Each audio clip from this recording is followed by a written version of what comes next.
All right. चलें जी, अब हम अपने नेक्स्ट सेगमेंट की तरफ जो है वो मूव करते हैं। हमारा अगला सेगमेंट आज के एजेंडा के लिहाज से था एथिक्स। यहाँ पे हमें एथिक्स का एक रिलेटिवली बेहतर सा एक रिवीजन करना है और रिवीजन के बाद फिर चंद एक केस स्टडीज करनी है।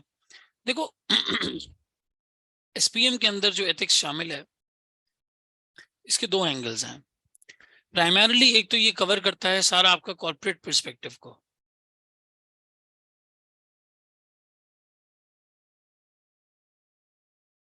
और फिर उसके अंदर आईकैप का कोड ऑफ एथिक्स भी जो है वो शामिल है।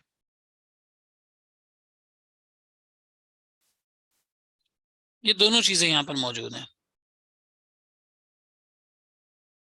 आईकैप का कोड ऑफ एथिक्स और कॉर्पोरेट पर्सपेक्टिव। आईकैप ज्यादातर आपसे जो सवाल पूछेगा वो primarily corporate code of ethics के एम्बिट में रह के ही पूछेगा, लेकिन इसके अंदर वो ऑडिटिंग वाले सेफगार्ड्स की जरूरत नहीं है। यहाँ पर क्या चीज की जरूरत है वो मैं आपको अभी बताता हूँ। सही, कॉर्पोरेट पर्सपेक्टिव से आपके पास क्या क्या है? आपके पास है कॉर्पोरेट कोड ऑफ एथिक्स,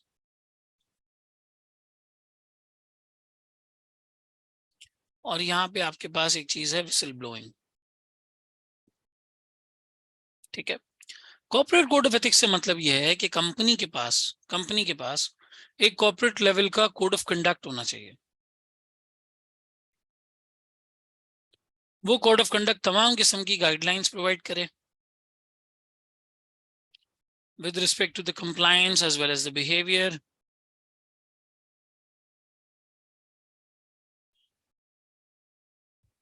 ये वाली तमाम तर चीजें इसके अंदर जो है वो शामिल होती हैं। विसल ब्लोइंग का एस्पेक्ट इन्होंने ये कवर किया है कि भाई जब आप कोई अनएथिकल चीज होते हुए देखेंगे तो नेचुरली स्पीकिंग आपके पास एक रेमेडी होती है विसल ब्लोइंग। विसल ब्लोइंग का मतलब ये होता है कि आप किसी चीज को साइलेंटली रिपोर्ट कर देते हैं टू द हायर अथॉरिटीज।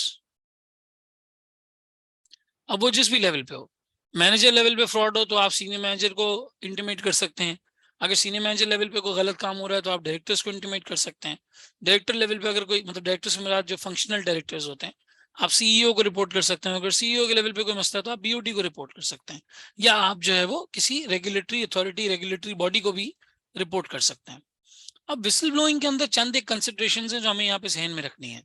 पहली बात ये कि विसल ब्लोइंग करने से पहले आदमी कुछ कंसिडरेशंस यहाँ पे जो है वो अपने जहन में रखे। कंसिडरेशंस में सबसे पहली बात आई कि आपने यहाँ पे बताई है, लिसन बोथ साइड्स।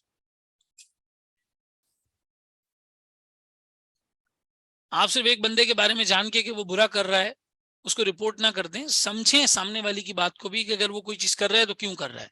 यानी कि आप डिस्कस करें with the victim as well, sorry with the culprit as well, discuss the matter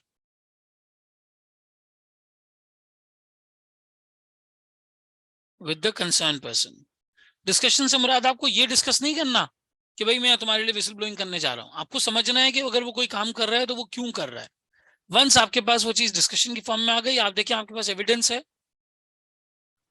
आप इस चीज को सब्सटैंशिएट कर सकते हैं। हाँ जी, एविडेंस आ गया, सब्सटैंशिएट कर सकते हैं। अब आप इसको पहले, सबसे पहले अपने किसी मेंटोर से डिस्कस करें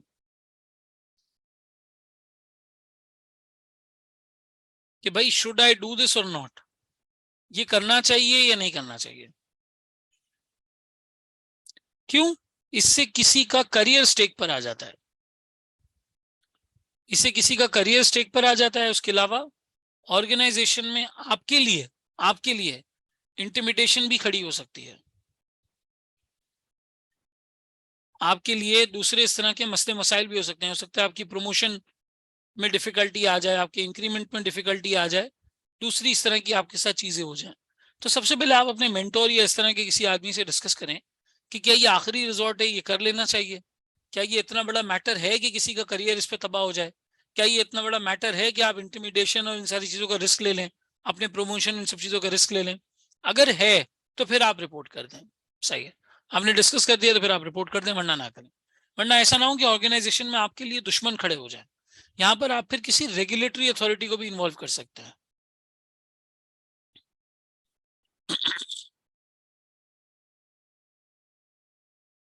रेगुलेटरी अथॉरिटी को भी इन्वॉल्व कर सकते हैं।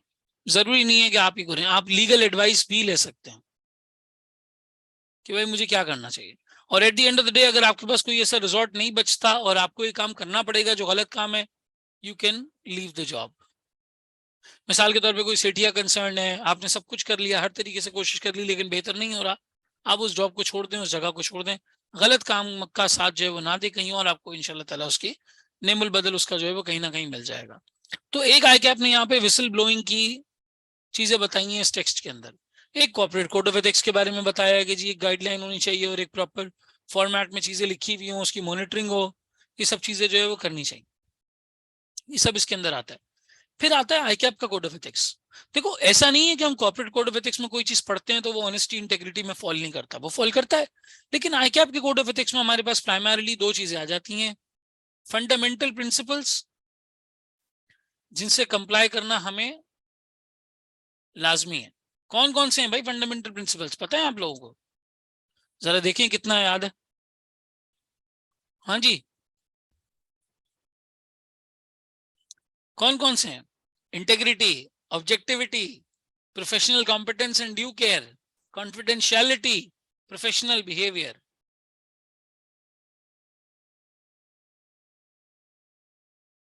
इंटेग्रिटी,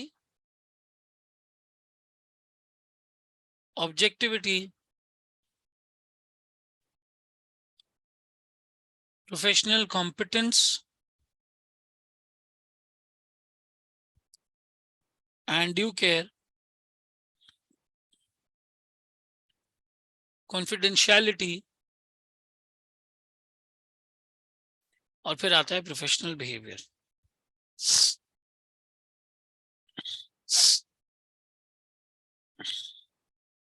इन प्रोफेशनल प्रिंसिपल्स की कंप्लायंस इज मैंडेटरी।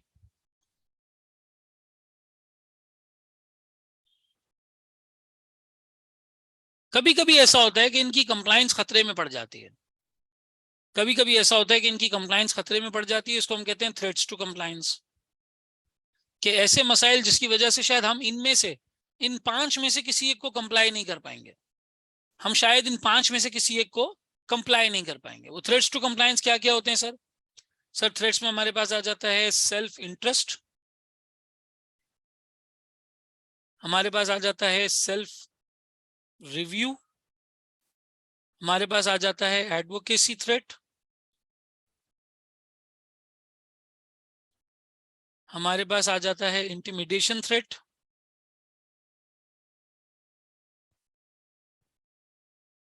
और हमारे पास आ जाता है फेमिलियरिटी। ये ऐसे मसाइल होते हैं जो हमें इन 5 में से किसी एक की कंप्लायंस से रोक रहे होते हैं, इन 5 में से किसी एक की कंप्लायंस से हम रोक रहे होते हैं। सही है?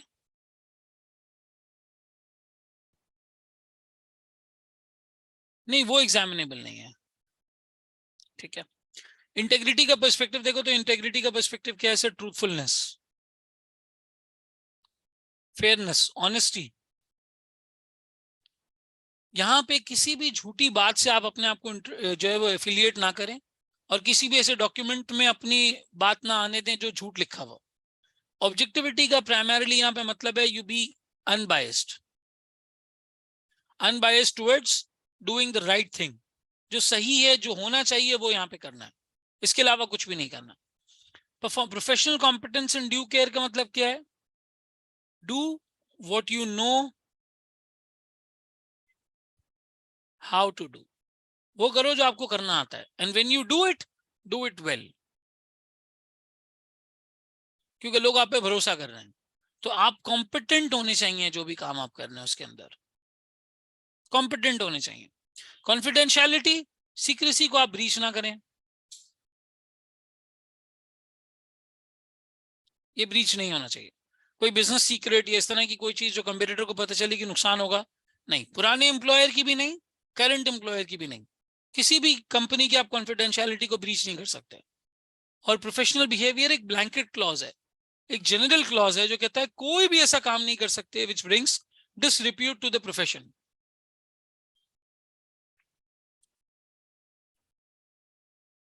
कोई भी ऐसा काम हम नहीं कर सकते जो हमारे प्रोफेशन पे डिसरिप्यूट लेके आए।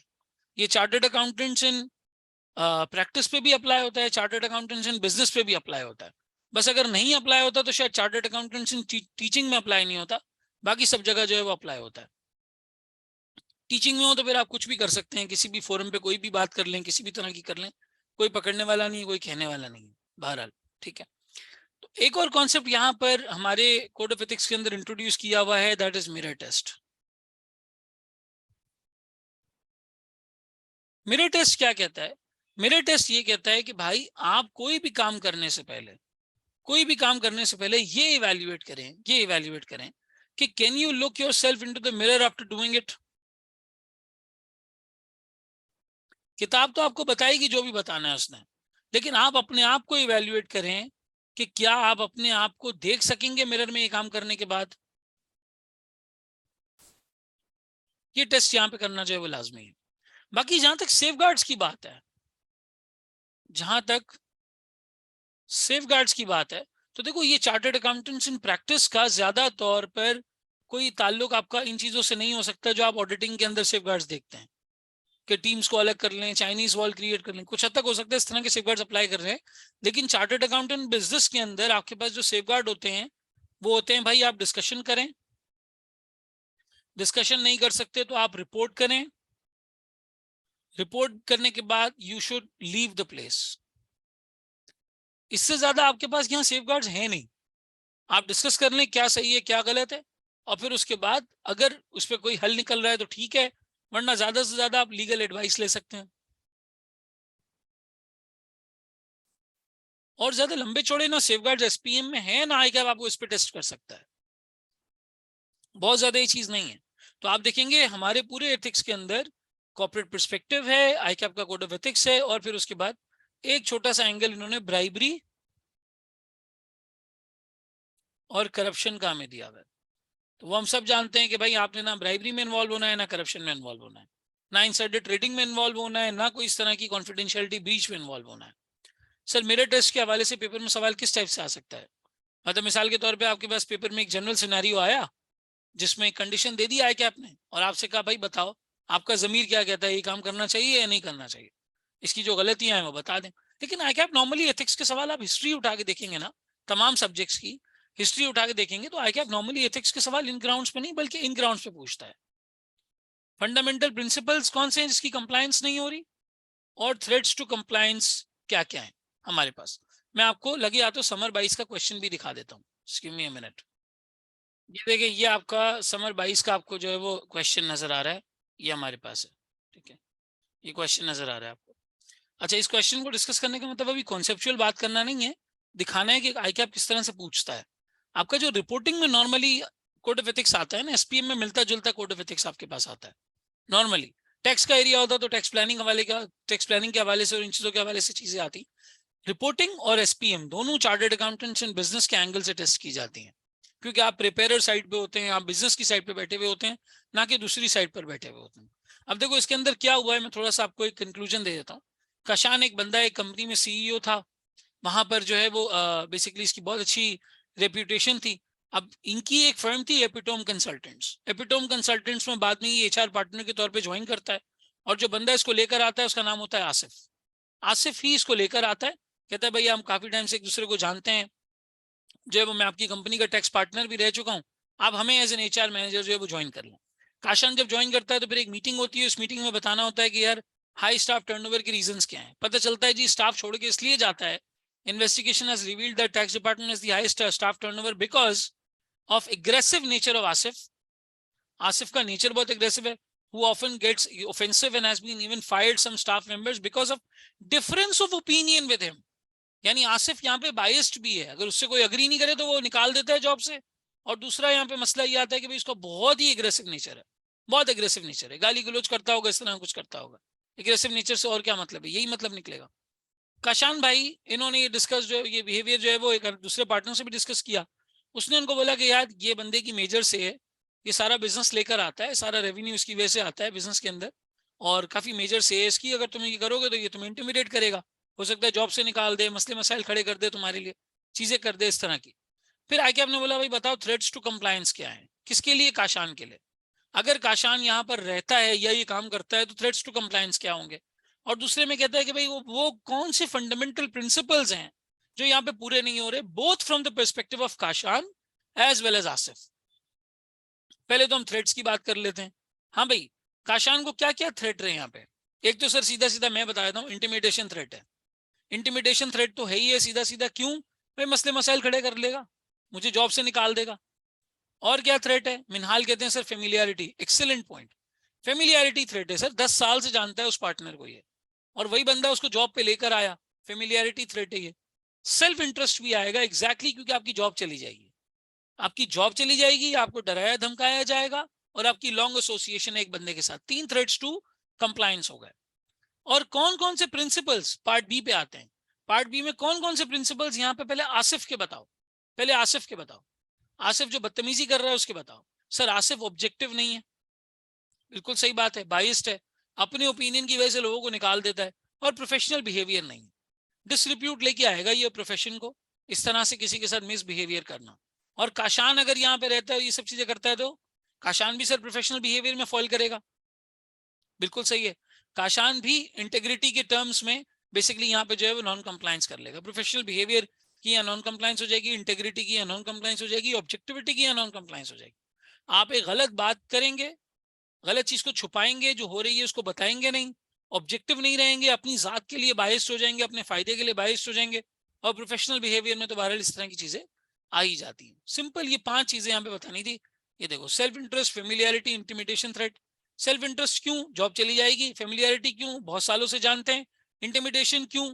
डराया धमकाया जाएगा, परेशान किया जाएगा, प्रमोशन रोक दी जाएगी, पैसे रोक दिए जाएंगे, चीजों में तंग किया जाएगा। फंडामेंटल प्रिंसिपल्स कौन से कंप्लाई नहीं हो रहे? ऑब्जेक्टिविटी नहीं हो रही कंप्लाई, प्रोफेशनल बिहेवियर नहीं हो रहा। ऑब्जेक्टिविटी क्यों? लोगों की राय इस बंदे से बर्दाश्त नहीं है। प्रोफेशनल बिहेवियर क्यों? बुराई कर रहा है, लोगों के साथ एग्रेसिव बिहेवियर है, डिस्ट्रीब्यूट लेके आएगा।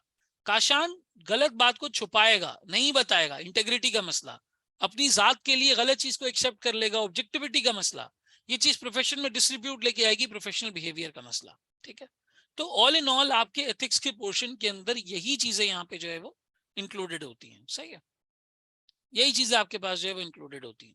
अब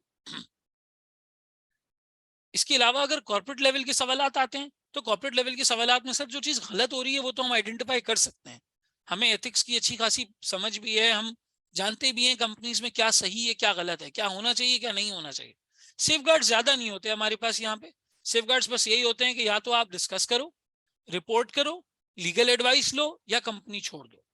ज्यादा आपके पास यहाँ पे रेमिटेंसेस नहीं होती, रेमिडीज यहाँ पे ज्यादा नहीं होती, थोड़ी बहुत ही होती है। ये कंप्लीट आपकी एथिक्स की समरी है ओवरऑल पर्सपेक्टिव में, जिस तरीके से आपका एथिक्स वाला पार्ट जो है वो कवर हुआ है। अब आप बताएं आपका कोई एथिक्स के हवाले से स्पेसिफिक सवाल। किसी ने कॉर्पोरेट गवर्नेंस की जिक्र किया था, तो देखो कॉर्पोरेट गवर्नेंस के अंदर अच्छी गवर्नेंस ये होती है कि आपकी कमिटीज बनी हुई हो, हर कमेटी का अपना एक फंक्शन हो। इंटरनल ऑडिट, एक्सटर्नल ऑडिट के लिए ऑडिट कमेटी बनी हुई है, रेम्युनरेशन वगैरह के लिए एचआर की कमेटी बनी हुई है, रिस्क मैनेजमेंट के लिए रिस्क मैनेजमेंट की कमेटी बनी हुई है। इस तरह की बहरहाल छोटी मोटी ये सारी चीजें जो है वो बनी हुई होनी चाहिए। अच्छी गवर्नेंस उसी से हो पाएगी। इंडिपेंडेंट डायरेक्टर्स होने चाहिए आपके, ऐसे लोग भी बोर्ड पर होने चाहिए जो डाइवर्स एक्सपीरियंस रखते हैं, हर तरह के एक्सपीरियंस के लोग, अनबायस्ड लोग। नॉन एग्जीक्यूटिव डायरेक्टर्स होंगे तो वो थोड़ा सा सैलरी वैलरी से हट के सोचते हैं। एग्जीक्यूटिव डायरेक्टर होते हैं तो उनको सिर्फ अपनी सैलरी की फिक्र होती है और अपने बोनस की फिक्र होती है। एग्जीक्यूटिव डायरेक्टर वो होता है जो कंपनी में जॉब भी कर रहा है और बीओडी पे भी है, जैसे सीईओ की जॉब भी है, वो बीओडी पे भी है, वो एग्जीक्यूटिव डायरेक्टर है। Non executive director pure owners को रिप्रेजेंट कर रहे होते हैं या खुद ओनर्स होते हैं वो। तो बहरहाल एक अच्छा बोर्ड पे एक मिक्स होना चाहिए, फीमेल मेल इनकी रिप्रेजेंटेशन हो, एग्जीक्यूटिव नॉन एग्जीक्यूटिव इनका मिक्स हो, इंडिपेंडेंट डायरेक्टर्स भी वहां पर हो, कमिटीज भी बनी हुई हो, हर चीज की गवर्नेंस प्रॉपर्ली होती हो, रेगुलर मीटिंग्स होती हो, रेगुलर मीटिंग्स में मिलकर बात होती हो, तो कंपनी अच्छे रास्ते पे चल सकती है और एक अच्छी गवर्नेंस वहां पे जो है वो अचीव हो सकती है। बहरहाल this is about the summary of ethics. ये चीजें आपके एथिक्स के अंदर जो है वो शामिल है। अब किसी का कोई स्पेसिफिक सवाल है तो वो पूछें, अदरवाइज फिर हम केस स्टडी की तरफ मूव करते हैं।